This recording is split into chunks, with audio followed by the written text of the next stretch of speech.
Hello, hello. We are live yet again, and this is one of my authors' chats of the week. I actually haven't been doing a lot of solo ones lately, but new dog and getting him used to everything, and so that's been taking up some of my spare time. But I see my co-host, if my invite will invite,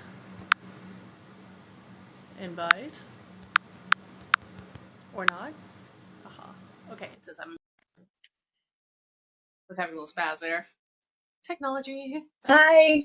Hello, how are you? Good. How are you? Good. I'm glad we can do this because you said you're in the Pacific side, so the other side of the US. So it's early for you, Yeah. relatively. Yeah. Well, I kind of keep these kind of relatively casual, and so how I do these is I'll let you introduce yourself and what you write, and we'll just go from there.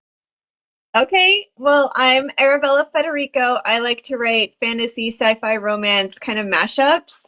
Like Hmm. my first book, The Mark of Chaos and Creation, isn't a fantasy or a sci-fi. It really is like a combo of the two. Ooh, Um, so that's what kind of makes them unique. They're really not one or the other. They're very like integrated. I like that. I Um, like that. So yeah, that's just kind of what I like to write. I'm not sure if like the series after this series will still be doing that, or if I want to lean more fantasy or more sci-fi. I'm not sure. We'll just have to see where the market is once the series is finished. I like that, and I feel like there is now a genre, and again, this is not my genre, so of course I don't know what the subgenre is called, but like, not science fantasy, but something again going to the fact that there are now books that truly do fuse both the fantasy side and the sci-fi side. So that's Yeah. really cool. And what's your series called? And what's your first book called?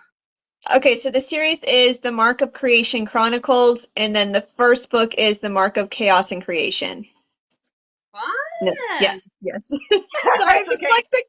I get them mixed up all the time because when I first wrote the book, it was just called The Mark of Creation. So sometimes I get it mixed up where I call it The Mark of Creation Chaos. I'm like, wait, no, that's not right. Oh, no, it's okay. Stupid. Actually, that's interesting. I think this may not be true, but at least you're the first author I've talked to one of these have mentioned that you're dyslexic. How is that with your writing? Does that Oh, make it awful. so much harder, or is it something that you figured out, how just to deal with it? And Yeah. So, when I was writing the first draft initially, so a little bit of backstory, and it pertains, I promise. So when I wrote the very first draft of The Mark of Chaos and Creation, it was years and years ago, and it took me like a year to write it. But it was the first attempt that I've ever had at writing a book, and so I did it. I finished it, and it was just a hot mess. And then I wrote it again, and then I rewrote it again. So the third rewrite was what actually became the book.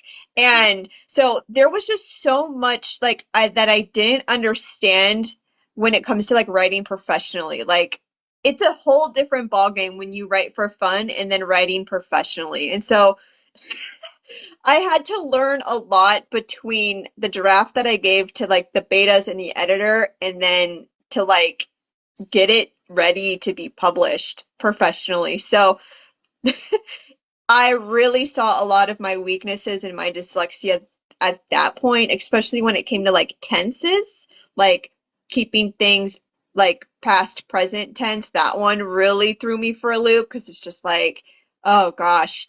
Um, and spelling things, thankfully, like the spell check, that one is taken care of with the technology pretty easy. It's the yeah. stuff that like isn't flagged. Like I'll write a word that is close to the word I'm meaning, but it's spelled right, so it's not flagged. Oh yeah, That yeah. kind of thing. Um, There. yeah, and then like with dialogue tags where you either put a comma or a period at Mhm. behind it, that one threw me for a loop too. But see, I didn't even know rules for that when I started writing. I Yeah. had no idea that was even a thing. And so like the difference between the first book, which a lot of that stuff got caught, and fixed and whatever, but like going into my second book where I knew so many more rules, it was just a lot easier, a lot cleaner, just a lot more professional, and you grow. Like that's just what you do, like as an author. But being a dyslexic author, it's always a struggle no matter what. Like, because with our minds, we just see words that either aren't there or we think that they're there, and it's really strange. And there's a lot of like there's a stigma that comes to it that you're stupid or you're not. But that's the thing. It's like we know the rules, but our brains like miss them. Like intellectually, I know the difference between the theirs or the yours. Like I know exactly how that's all spelled, but sometimes it'll just slip by and I don't notice. Well, I'm not sure that's entirely just due to the, being dyslexic. I'm not, but as a writer, I still know what I want the book to say. I know what words should be on the paper, even if I mistype it or whatever happens.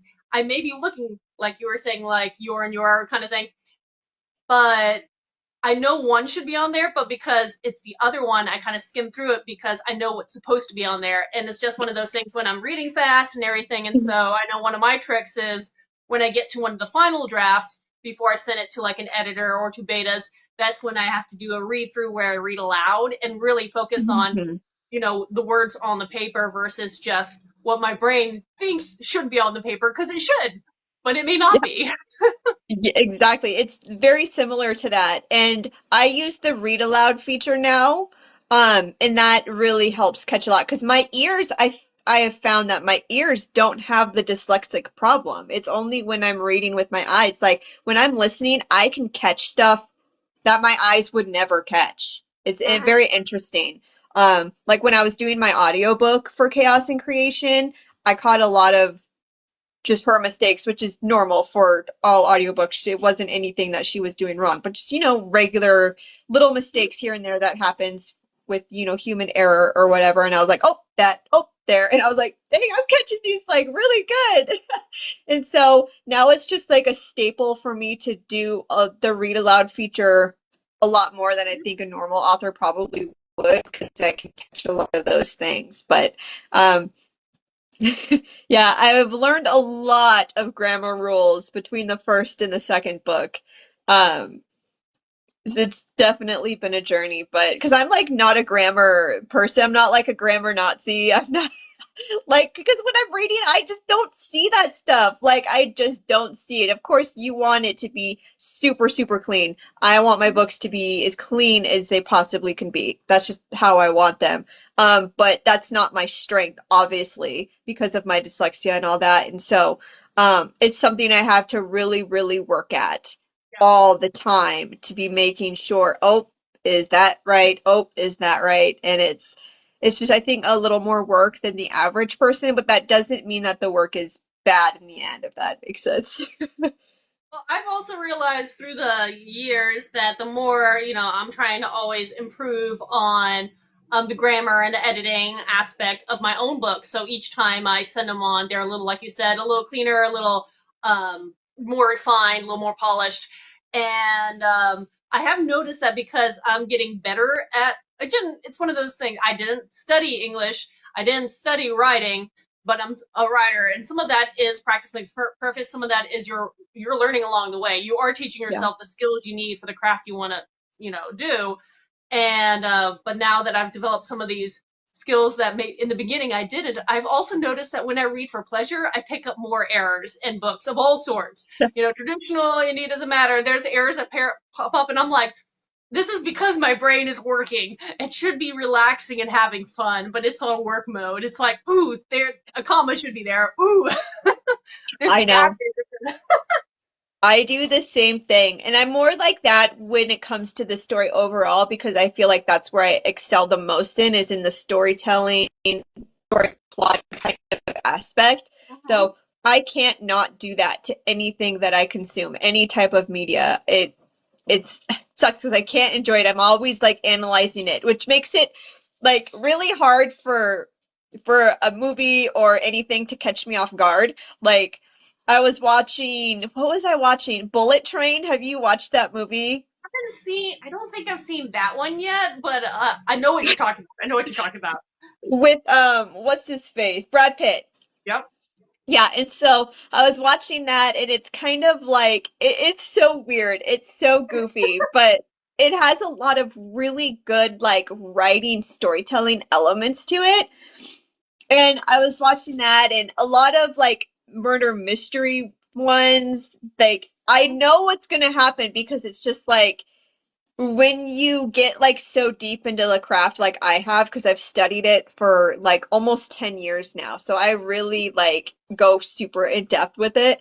And it's so hard to like get one over on me, which sucks because it's just like I love that surprise, you know? But that's the thing I say. I definitely appreciate storylines, be it again books, it could be cinema, it could be TV shows, whatever. I appreciate the ones that throw me for a loop.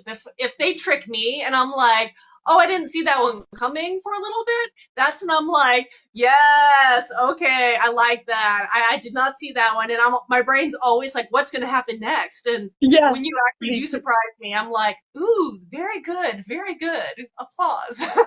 Same, same. I know. I'm the same way.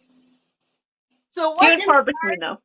Oh yeah, no, no, no. So what inspired your debut series? Because you have two out, you said. No, my second one comes out this fall. Okay, you have one coming up. Okay, I thought Yeah, there was like something about a book either new or about to. Okay, so that's yeah. exciting. Yeah, so the first one, like I said, I started it a long time ago.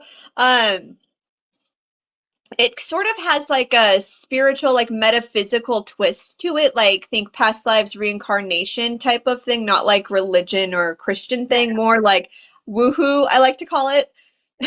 Okay.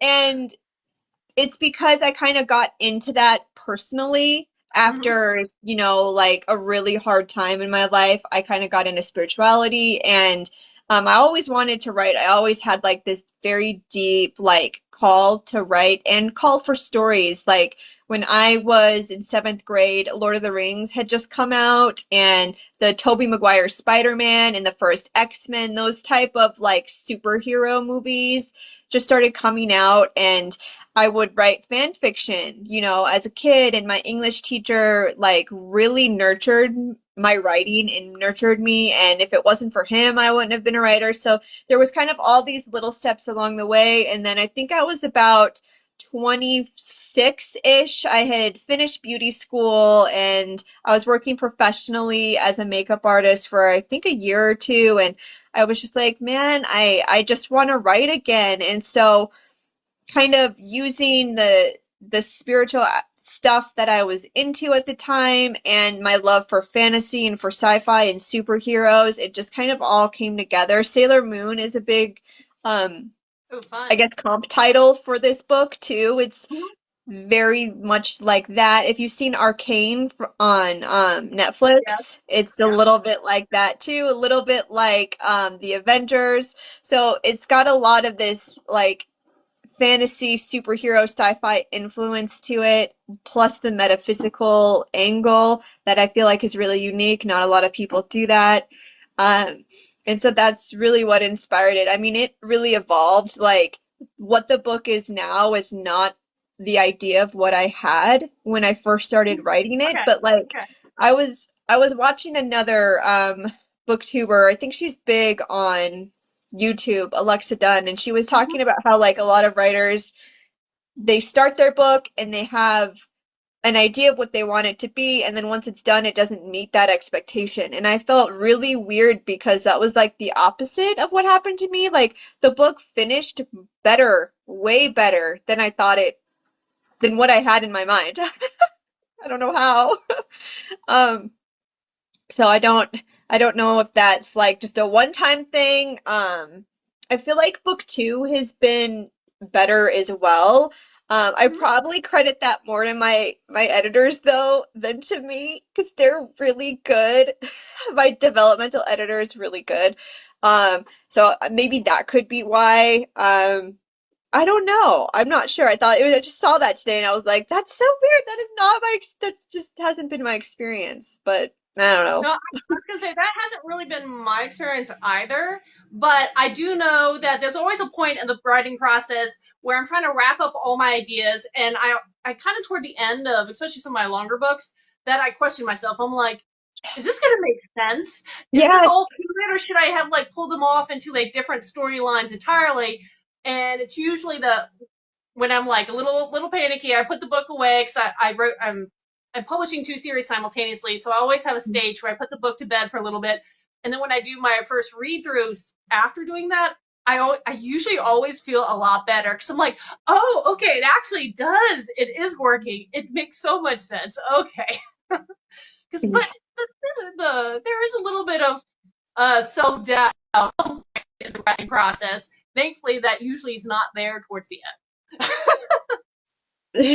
Yeah, I was kind of there last week because like I'm on like the very like last of my edits. Like it goes to the copy and the proofreader and then we're done. It's formatted after that. So this is it. And um I was definitely like panicking too because it's just like I don't know, like you described it way better than I am because I'm just mumbling about it. But yeah, you've like just have those doubts and being like just the second book and having it be the sequel, I don't want to disappoint anybody like and I feel like I kind of took a risk with this one with my ending being like crazy and I love crazy I endings. I do too. Like I do too. Um but some people like and I'm sure you know this with being on TikTok like you can't make everybody happy and everything is divisive now and it's just like I've heard that cliffhangers like trigger people and like they won't even read it if it's a cliffhanger and stuff like that. But I feel like I want to be the writer that like really goes there and gets like it's crazy. Like I want to write a crazy story. Like I don't want to for my readers to read the same story over and over and over again, which a lot of people do, and that's really valid. That's not like me dissing authors that do that because I work with plot. The same plot works. Like it works. That same story works over and over and over because it really hits humans at a subconscious level, and there's a lot of science and a lot behind it. And I follow that too. I just like to really subvert tropes and really do crazy stuff that don't because it's just like so much out there is just the same. And I really want to be different and I want to do different stuff and I want to surprise people. And the ending does that. But it's crazy. And I'm scared that it's too crazy. Yeah, I'll get to Like your it's question. too big a cliff. Oh no, and Oh, I want to go back, but yes, definitely. You're never even beyond just any particular one platform. No author is going to please every reader. Every reader, there's so many different tastes of people and so many different writing styles. There's going to be something for everybody. It may not be you, and that's one of those things. Like I love cliffhangers, and so for my full length series, I definitely insert cliffhanger endings as I go along, and I do to an extent understand readers who don't like a cliffhanger and then have to wait a year, 2 years before they get to the next book. It's tough. We're working as fast as we can as we are as authors, but it's going to take time. So I do yeah. understand that. But in general, I like that kind of stuff and I want to write a book that I enjoy too. So everybody has their taste, and sometimes if their taste is not what you write, that's okay. Hopefully they understand that's okay too. They can go and find what they like elsewhere. Yeah. Very well said. And I have a question that popped up on my side saying, hello, ladies, congrats on your books. What publishing methods or sources do you both use? Is it exclusively one or is it mixed, or what do you recommend? I have an Amazon and Ingram Sparks that was suggested to me. Any thoughts? So are you in, you're indie, or are you indie? I'm indie. Yeah, I'm indie. Okay, that's just, Yeah. okay. So where do you distribute through? I think that, Amazon and Ingram. yeah, and for me Just right those now, two, my yeah. through Amazon. So, but I keep, every time I go in waves, every time I really want to at least make my print books wide on Ingram Sparks, I know there's a lot of pros and cons for both. And I just don't know when it's the right time to dedicate because I will have to reformat and I have to track down my book cover designers and get that all reformatted as well. And it's it'll be a process. So, Yeah, but it with is. that said, what do you like about both of them? Because I know they have different pros. Let's start with that. Yeah, I like the Amazon and I'm just gonna say I hate Amazon in general as a company, just ethically. I hate them. So just I want to say that. But you kind of have to play the game, unfortunately, with that one. I just Amazon is just really the ease of it. You know, you want to make your books accessible to your readers and to make it easy because the easier it is, the more they buy. I mean, that's just Mhm. the name of the game in a sense, like, and it's easy to publish, you know, you put it on there, there's no fees, you can, pull it down, fix typos, pull it back up. Um, and I like that. I'm on Kindle Unlimited, but I'm going to be pulling out of that just because the risk of it is just, it gives me so much anxiety. Like with the Sounds like you are pirating, too risky. I can't. So it'll go it's on KU up until book two's release, and then I'm gonna pull it before book two comes out because that's just where the the subscription or whatever you call it, that's Yeah, just when it yeah. ends right before book two. Like a 90-day deal where Yeah, every time you sign up every 90 days, yeah. quarterly. And I mean, and it's not even worth it. Like it's not even worth it on my end. I mean, I haven't had many of my readers seem to think it's worth it either. I mean, if it was worth it, I'd stay with it. And I might go back if Amazon changed policies about the pirating, because it's just like it's just stupid, and I feel like it's disrespectful. And like they can have AI books going up, hitting the top number ones in categories, but like pirates steal our books and then we lose it all. Like that's crazy to me. So that's a really big negative. I know you asked about the positives, but yeah, for the positives for Ingram, I like that they have the hardback with the dust jacket. That's really cool. My Very nice. hardback is my hardback is beautiful. Um, but they messed it up too. They don't print it right. Even though it's technically all right, they won't print it right. It's all like a little cockeye. Like the back is cockeye, and then the hard bit is cockeye, and then if you try to fiddle with it, you have to pay $25 every time you upload the cover. So even though the cover is technically straight, the way they print it is cockeye. So you have to somehow play cat and Manipulate. mouse Mm-hmm. and try to figure it out with the cover artist how it's supposed to be straight, and it's just ridiculous. They do get you all over though. Like I'm in Target and Barnes and Noble, every Books a Million or whatever, well, all those other places. Booktopia, I think I'm on somewhere too. Just these random places. I'm on Walmart, which is Yeah. random.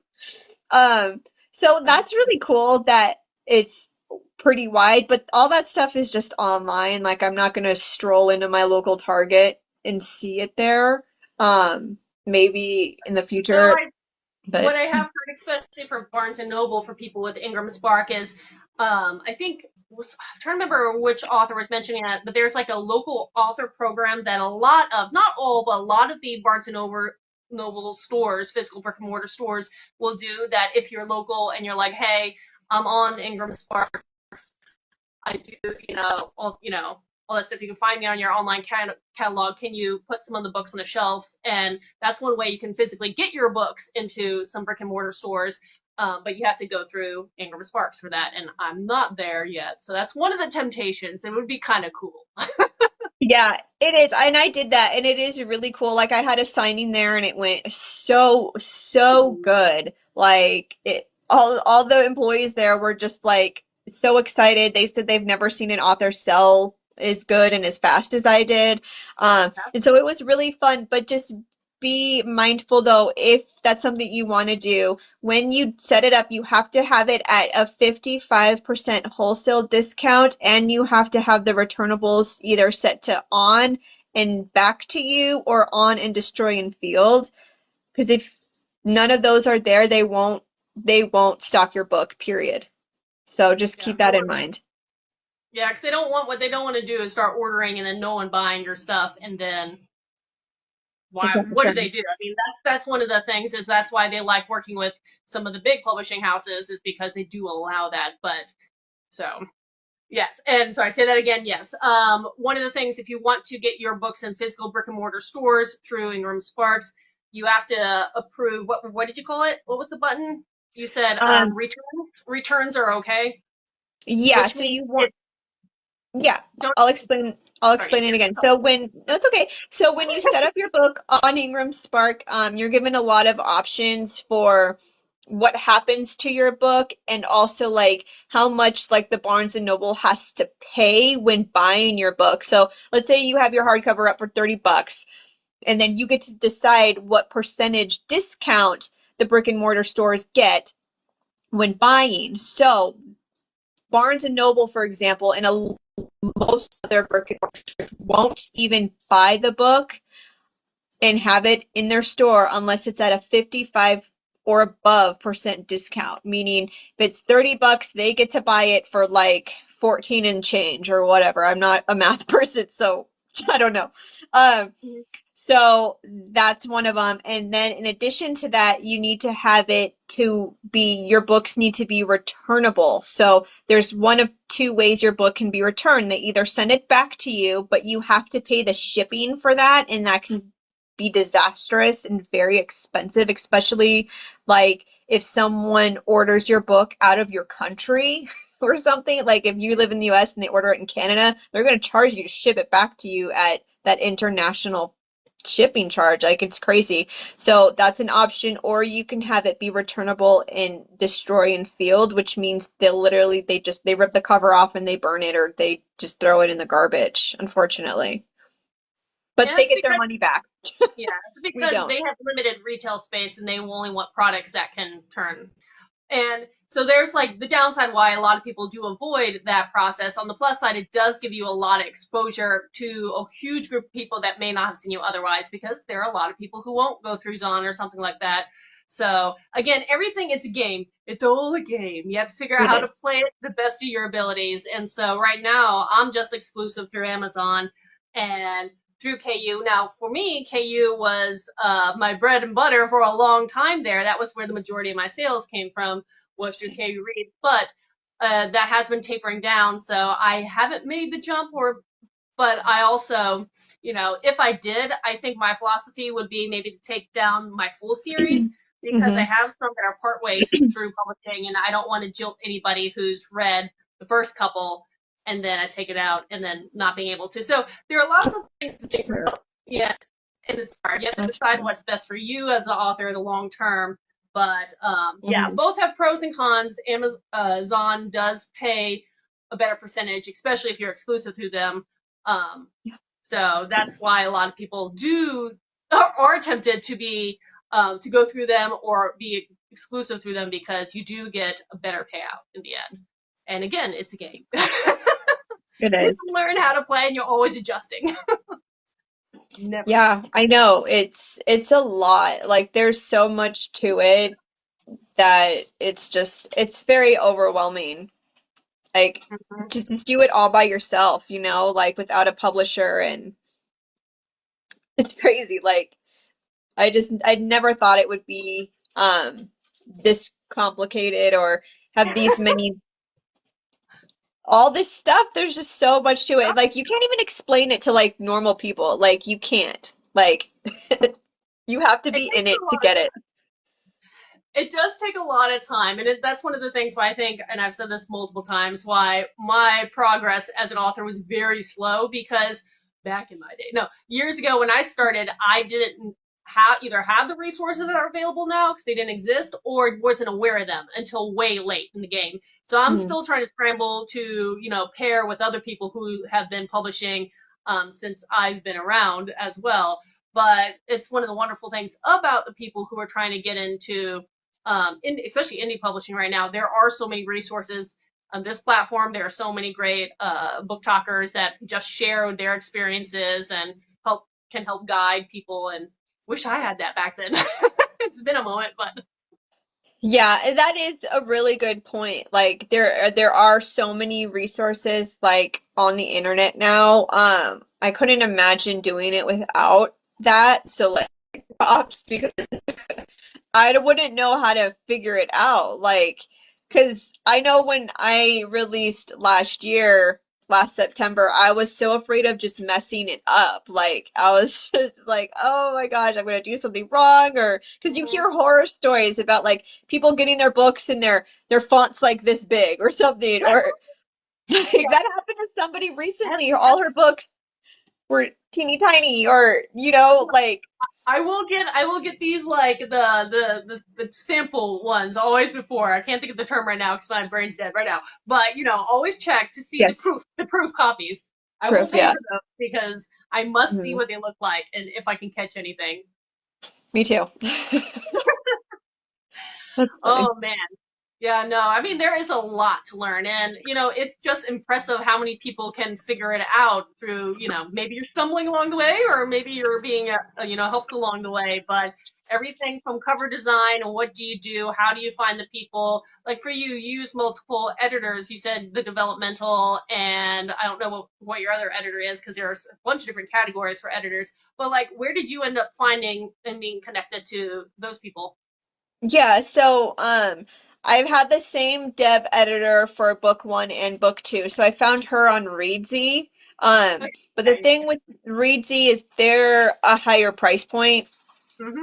That's just something to keep in mind. They're just a higher price point. But like in my case, I got what I paid for beyond beyond just it's just beyond money. Like when you find somebody who just really, really knows what they're doing, it's and like, because like I mentioned, I've studied craft for a long time, so I wanted somebody who was going to teach me stuff. I just never imagined that I had so much more to learn and still do when it comes to storytelling. And so, um, that's why I think if you read book one and then read book two, there's such a jump in just the quality of everything, the quality of the story, which I think the story is fantastic on book one. Like that's the best part of it, but there's the story, the characters, the writing itself, the grammar, like it's all tighter, better, cleaner. Hmm. Um, and the third one is going to be even better than that. And so I think when it comes to choosing these people, you want to choose somebody who will help you grow and teach you as well, not just be like, give me your thing. All right, here, okay. Like, so, and that's cool if that works for people. Like, I'm not judging. That's just how I wanted to do it. And so I found her on Readsy, kept her.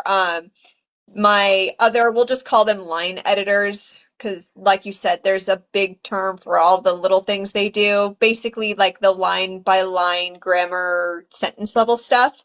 I found both of them on TikTok, both a lovely, not working with the first gal that I worked on book one with. I got somebody else that just fits my what I need a little bit better. Um, and she's like awesome. She's like super analytical and super like what do you call it? Like rulesy? I'm not sure. But she's great. Yeah, And I'm okay. like so not. I'm like so flowery and like purpley and like lyrical and she's just like Mhm. no. Well, it was But kind like of. Oh yeah, sorry. oh no, you're fine. It's just a good kind of person to keep like when you write something really purpley or something like you're like what does that mean? Like you need something to be like, oh, that doesn't make any sense. You need to like Oh yeah. so she's good for me in that way, and she's the one who's gonna get the manuscript next, and she does my formatting too. So Ooh, yeah, cool. so Fantastic. I just found her on here. There's a lot of like great pros on here, but like there are people that I've noticed who are legit scammers on TikTok too, and you really need to do your research on everybody, like everybody that you do, because there are big names that are scamming people, and I don't want to get into it, but just always do your research, no matter how many followers they have. Oh yeah, 100%, 100%. I totally advocate. Make sure you, look into whomever you were going to be trying to work with, because there are the cases, and then, it's sad whenever I hear another author who has a falling out with whomever they're working with because it's not working. But Yeah. and it's, yeah, it's interesting, and I'm kind of like you, where it's like I would do want to improve on the, the editing aspect of it. It's annoying, it's nitpicky, and sometimes I just want to get to the fun parts. But the more you improve, it's satisfying, and also just depending on how your editor or editors work. Some people do word count, other people do by time, and so if you're doing, editing at a better rate yourself, then it's less time for your editor. Because I have one that goes by time that they spend, and so the better I am, the less time they're doing it, and so it's more affordable. Exactly. And just in general, like the cleaner you are, the deeper like they could go. So, for example, with book one, it had more overarching issues, like broader issues we dealt with. But because book two was one, we plotted it together, which I thought was a fantastic thing to do. It cost me a lot of money, but it was so worth it. So by the time they got the actual manuscript and it was done, they had the time to then just go in closer and closer and closer and really pull out way more like continuity stuff and just so much more other deep storytelling things that you couldn't get to in the first one because you were busy fixing bigger stuff. So the cleaner it is from the get-go, the more you can make it just at a higher level. Hmm. Oh yes, definitely, definitely. And I saw a question asking, is Reedsy trustworthy? The few times I've worked with people through Reedsy, I've been very satisfied. Now, does that mean 100% of them are who they are and what they say they are? I can't tell you that, but it is one of those sites that has a greater trust value associated with it. If that makes sense, I don't know. Yeah, What, yeah. and they verify their people too, but like you said, nothing is 100%. And I still even um like not back checked. You know what I'm trying to say. I looked up this person because they worked with Brandon Sanderson. They worked with the gal who did the Daughter of the Pirate King duology. So like big names. And so I went to Barnes and Nobles and looked up the acknowledgments to see if that was it. Yeah, she was in them. So you you just always want to make sure you're validating whoever this person is. Because editing is expensive. Like even on the cheap route, it is expensive. It it is so expensive. Like yeah. So you don't want to give that money to somebody who's going to scam you, and people do. Like they will just straight up I've seen somebody like a dev editor be like, "Oh, it's so good. I don't have to do anything. It's so good. Here you go. I didn't even have to touch it. It doesn't need anything." And that's BS because even the biggest trad published novels could have stuff fixed. Like, no. It's disgusting what people do, and they take advantage of our dreams and our ambitions and our need to be validated, and it's really cruel, and you have to be really, really like smart with who you give your money to. And yeah, and sometimes there are even people who don't have bad intentions, they just don't have the skill level. Yeah. And that happens too. And that's not malicious in any way. And I don't think that person should be dragged in any way either. But like, sometimes you just need somebody who has a little bit of a higher skill level. If your skill level isn't to par, you And need someone who really can, yeah. oh yeah, no, I was saying it's hard, especially like, there are, again, it could be editing, it could be cover design, it could be any of these things that authors benefit from when we hire out. But everybody has their own level of skill, and you could be working with someone who's phenomenal. You could have someone who could be phenomenal if given the chance, but do you want to be the one giving them the chance? It's hard. It is hard because we all want to have that that fantastic, amazing, editing, the book cover, the whole package, wonderful. And yeah, it's hard.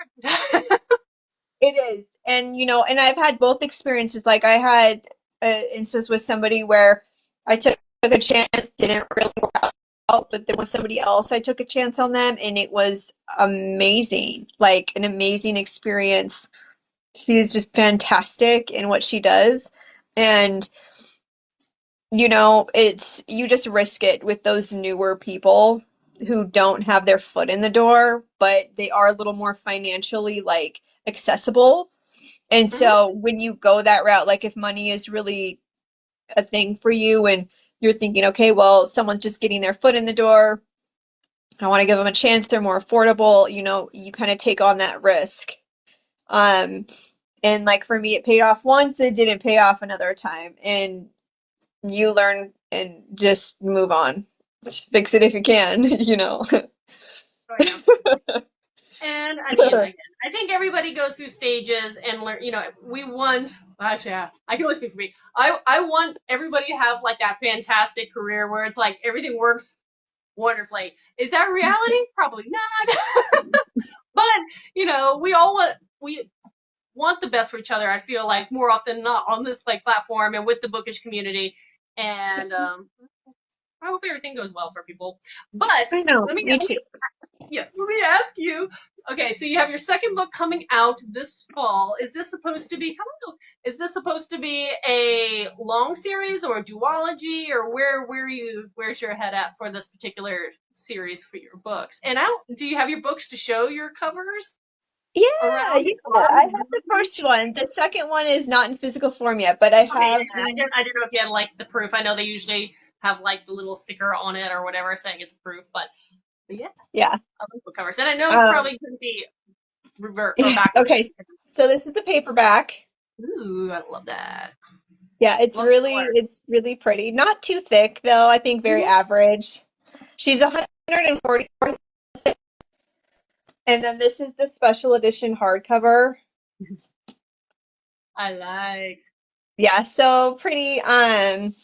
And then the cover for the second one is so cool. So if you look, that sword there is Mhm. custom drawn. So it's not like a stock image. It is a Yes. custom drawn image. And then Mhm. for the second one, we did the same thing, but with a scythe, like a giant long-handled I scythe. You like gotta that. go look at it.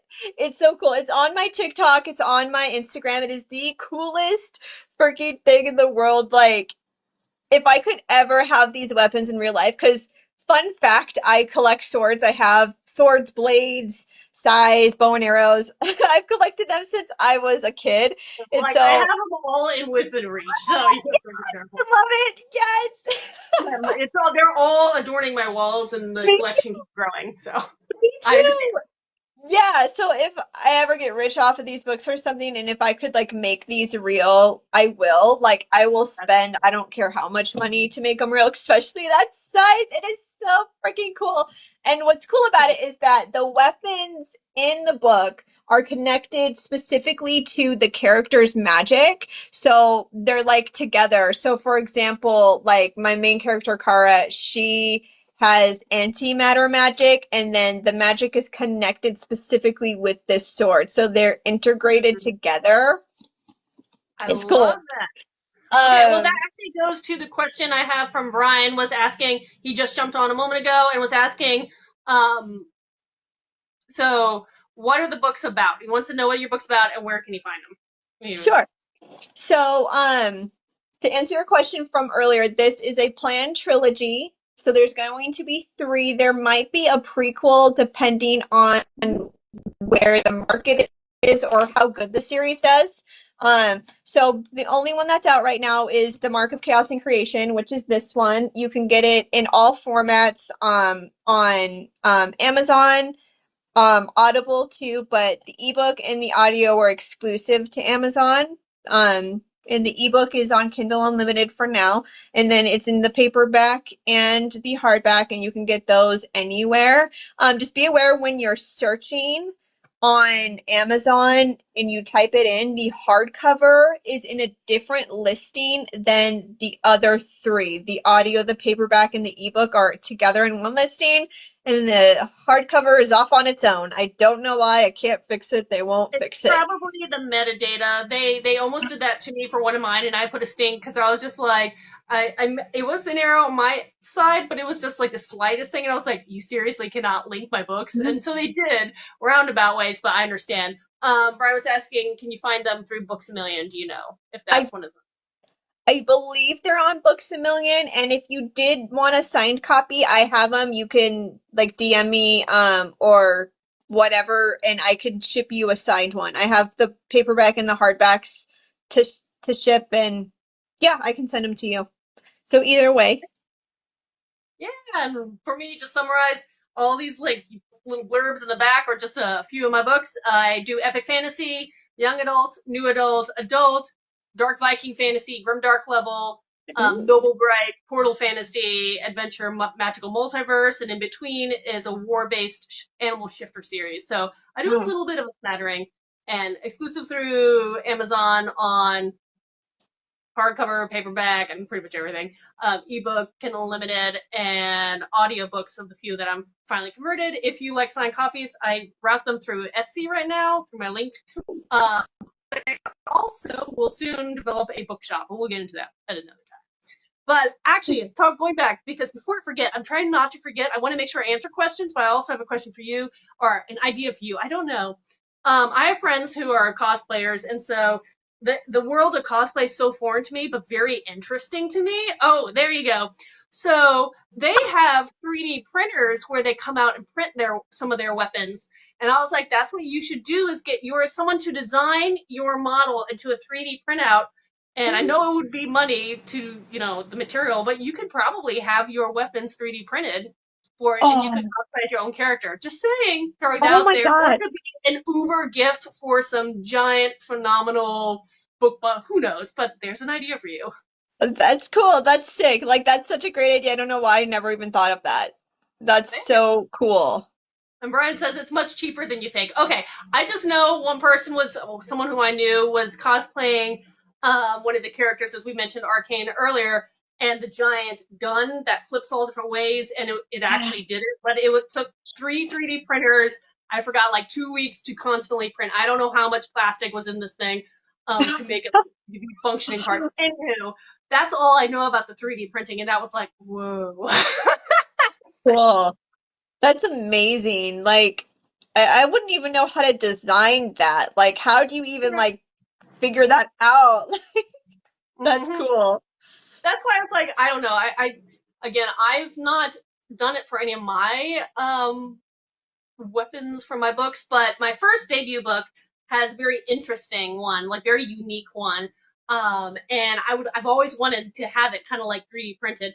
But what I heard is there are people, I don't know if they're on like Etsy or something, but you give them the idea and they'll come up with the 3D printing whatever.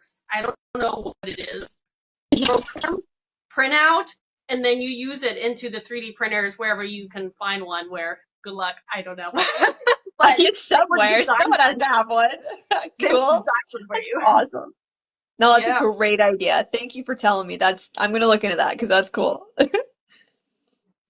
I would love to see like a couple of TikToks with you with your with store.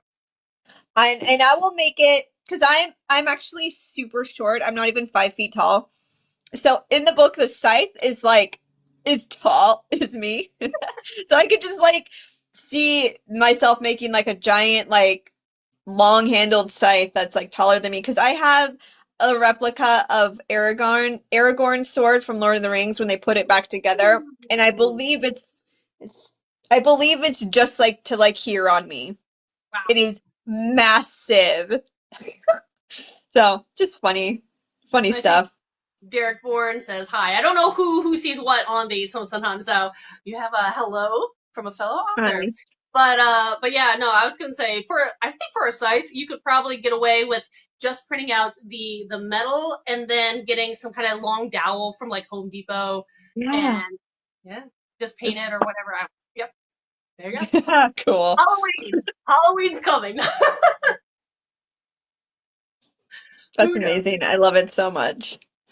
Yeah, no, I love thinking about unusual. My brain, I'm trying to teach to think of unusual bookish things because Yeah. I'm trying to move into the merchandise side of the author field where yes, I do sign copies and all that, but I'm like, what outside of like bookmarks? What do people like? And I always like to come up with like unusual things for little gifts for people or other add-ons.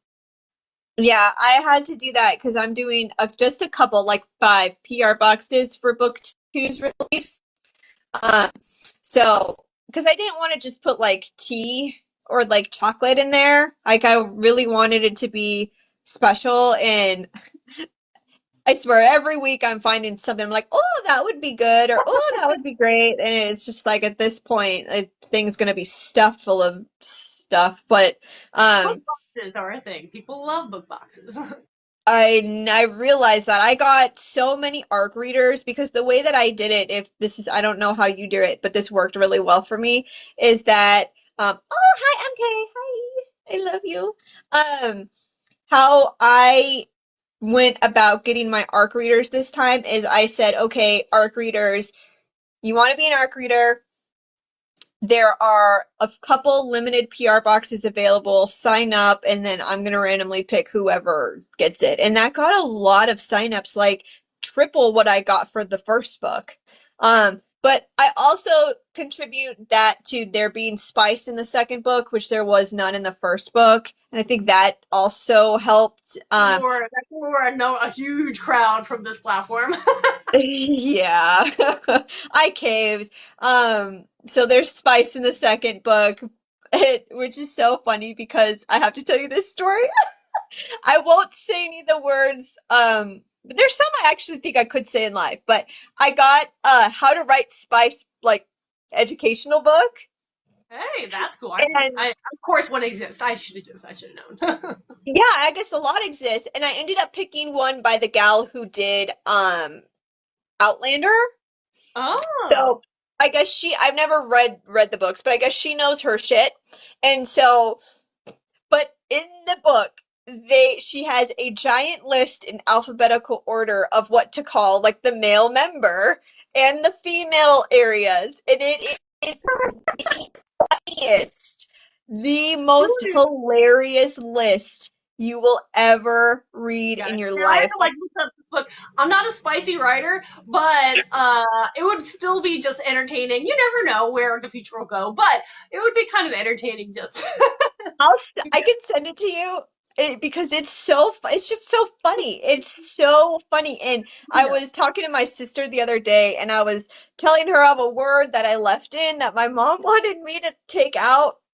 And I had it in there twice during the spicy scene. And so I took one out and I left one because my mom was just mortified that I left that word in there. And I can't say it because I don't want to get us banned. Just use your imagination, I guess. And so I was talking to my sister and I was like, well, what? I can't use like yogurt cannon or something ridiculous like that. And we were just dying. And I was like, didn't you hear that it was on that list? I gave you that list. And she's like, no, I didn't get that far. And I'm like, you should have got that far because there's so many just ridiculous things that like nobody I could ever say that in a serious novel. I don't care what, because if That's you so saw that in a novel, I would just be dead. It's so uh, awkward for me too, because I've never written I a love it. spicy scene. So it was a very unique experience doing the spice for the first time. Okay, well, let me ask you quickly, and then we have a couple questions I want to hit before I forget to ask them from people. Okay, so what is your age range then? What are you catering for? Adults? New adults? Young adult? What are you feeling? So you said spice, so I'm thinking you're doing a little older group, but that's why I wanted to ask.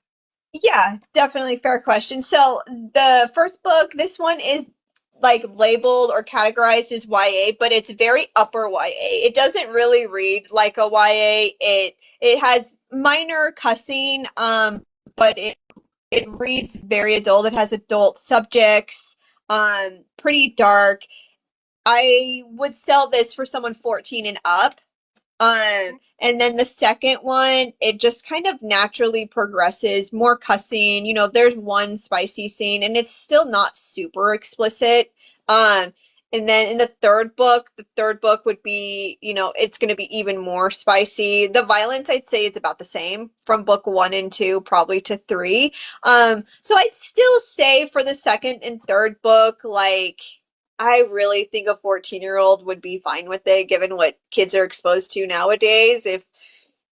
Yeah, I'd say 14 and up. Like, I know there's a couple of like 12-year-olds that have read the first one, so I maybe wouldn't recommend they keep going. It was a risk for me to transition the series up to adult, and I knew I would lose quite a bit of readers, but I actually polled my audience to get a gauge of who was reading, like who they were, what they wanted, how old they were, and I didn't have anybody under the age of 18, at least that took the poll.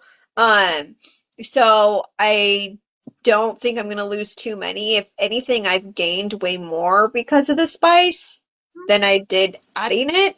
Um, but yeah, a long answer to say 14 and up. Hey, no, I understand. And actually, I'll go back to that in a moment, but let me just quickly answer some of these questions for people. Swords for fighting scenes. I actually did know an author who did that when she was writing her fantasy, spicy romantasy series. She had some kind of wooden weapons and kind of did the steps for the choreography. I actually purchased a few books on medieval swordsmanship for my books. And I actually have since then actually had a session with one of the authors who's one of the nation's biggest historians and swordsmanship instructors a couple of years ago. So I would love to reconnect with him later. But there's that one. And then moving quickly, yes, ARCs stands for Advanced Reader Copies. And what they are is for authors like us. We usually get people who are what they call ARC readers. So they read these advanced copies of the books that have yet to be published. And the idea is that during release day, everybody who was an ARC reader would hopefully leave an honest review. Good, bad, or ugly, but leave a review. So on release day, we have a bunch of reviews pop up that draws interest from new readers, and it helps us marketing going forward. Plus, ARC readers sometimes help even catch some errors before they publish, which is lovely. Let me see. Okay, so I think we caught up MarketCast. Yes. Okay. So I think we're up with those questions. But for going back to aging up, my first series, I kind of had that dilemma. It's called the Incarn Saga. Starts with the Lady in the Blue, Asara's Claws, and I had that issue because I know, I'm sorry, it's like really dark outside at this moment, so you can't really see them today. Zoom I'm in. so blind. Like, It's zoom in, probably that's also me. good. But yeah, it's my dark war-based Animal Shifter series, and the first one reads like kind of like what you're saying as a young adult, what people kind of expect as young adults. Though the other ones do start dealing with a lot more grit, a lot more violence, a couple other kind of adult topics, and so I cater the last three as a new adult. So the series as a whole, I stamped as a new adult, even though the first one's still in all these young adult categories. It was one of those risks, like you said, because it's one of those no-nos. You're not supposed to do that things. But it was a learning curve, and I realized that towards the end of writing the first book, I was going to have another three with that series, and they were going to get darker by far. So I labeled that series a new adult series. But it was just one of those choices you have to make.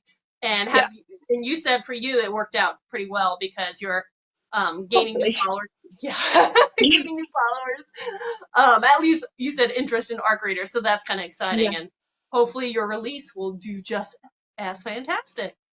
Yeah, and my dev editor really suggested against it. She was like, "Don't do it," but I had to go with my gut. And two, like my reasoning is okay, for my career, I don't want to write YA anymore. Like I don't know what I was thinking when I started this as YA. I primarily read YA and I never really brought into adult because I felt like adult never had like the magic that YA had, if you know what I'm talking about. I'm not sure what that magic is. It's just like there's been a big jump between YA fantasy romance and adult fantasy romance to where it was just like men writing adult fantasy and there was no romance in it, and I hated that. So that's why I wanted to write YA, because I wanted it to have that like romantic but also fantasy thing with it. I'm not sure if I'm describing that right, but that was kind of my idea when I went into the first book. And then I felt so limited with the age category. Mm-hmm. Yeah, the content, because it's like I had to save one F word for this book. There's only one F word in this, and it killed me. Like, I have so many F words in the second one. It's hilarious because it's just like that's just how my character is. That's just one of the things that I wanted to write, and I just wanted more adult content. And there's a lot of adult content in this book that is done very well. It's very subtle, but it's still there, and it's important topics I want to have in my book. But I just didn't want to be restricted for the rest of my career. So it's like, why would I build a YA audience over a course of a big series and then be like, hey, sorry, I'm going to write adult now? Like, that doesn't make sense. I'd rather lose them all and have them drop off on one book than have to start over after an entire series. And So, and authors kind of like you kind of have a good feel of who they want to cater to. I'm across the board, so I do write YA at the same time I'm writing adult for different yeah. people for different reasons, but No. it is far more easy to market yourself when you have your age kind of bracket stamp that people recognize you for, because then people kind of know what to expect, which makes marketing for me a nightmare. And knowing this, but I kind of like the fact that my adult series, and again, I like the darker side of fantasy, can get dark, can get gritty. I Me can too. smatter a little bit of spice if I want, and not be constrained. Yet the young adult Hmm. one, I really just enjoy because it is on the cleaner side. The kids start on the younger side and age up, but even still, it wasn't hard for me for my magical multiverse to kind of still keep it YA, even when they kind of get onto the older side of things where I'm writing that storyline right now. But again, just understand if you're listening and you're trying to decide, marketing's easier when you figure out your age bracket early on and kind of stick with it. Or else pen Yeah. names are a thing. Yeah. Yeah, it is. I agree, and marketing alone is just another can of worms, just on it by itself. Oh yeah. That's a skill that I'm constantly trying to improve upon, and that's one of those things.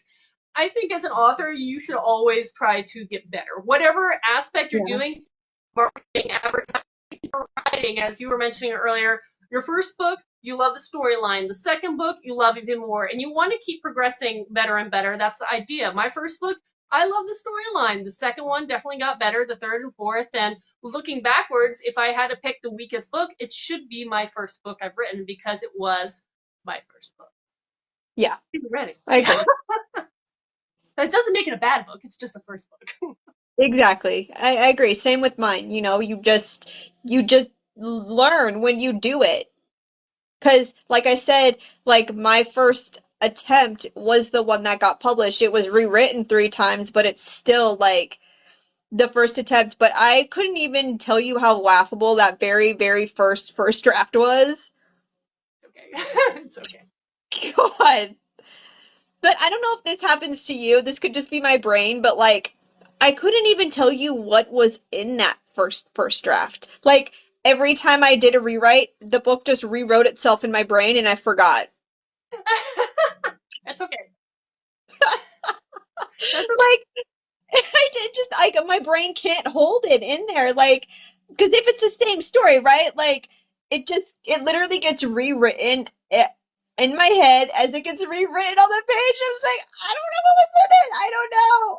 Isn't that The like the characters premise are for? there, but Isn't that like the premise for like never-ending story? Every time you open the book, it's a new story, even though it's still the same story because it continues to like evolve. yeah, Evolution so of the storyline. silly. I love that. Well, actually, we rounded the hour. I always feel like hours go so fast. I rounded the hour. Yeah. I do want to make sure I ask a couple things. One, where can people follow you outside of here? Obviously, you're on Book Talk, but where can people follow you? Do you have a website? we've mentioned where you've had your books are distributed, but where can people find you and follow you? And Yeah, I'm everywhere. So I'm on here on TikTok, obviously, and then I'm on Instagram, Pinterest, YouTube, Facebook, Twitter, all the platforms. Clapper. I don't really go on Clapper though, and then Never. Lemon8. I don't go on that either. And then I do have my website, which is www.arabellakfederico.com. It's just my name. Um, and I have a newsletter that you could sign up to. And if you're like a reader and you really love the book, I have a private Facebook group for just readers and for ARC readers and stuff. And I'm most active there than I am on my newsletter, which is terrible. Um, so, yeah, the Facebook group is fun. I share a lot of stuff, like a lot of like art stuff and just behind the scenes stuff on my Facebook group, so that's really fun. I love it on there. It's a good time. I love hearing where people like to hub because it's fun to be able to engage with readership or fans or other authors who are like mutuals or whatnot. And I know like readers groups on like you said Facebook are popular. A lot of people, I think a number of people do Discord. I haven't done Discord yet myself I for that purpose. haven't. I'm a lurker Yeah. on Discord. I can follow you, Lurker. but I usually don't say much because that's one of the few that I should be probably better on.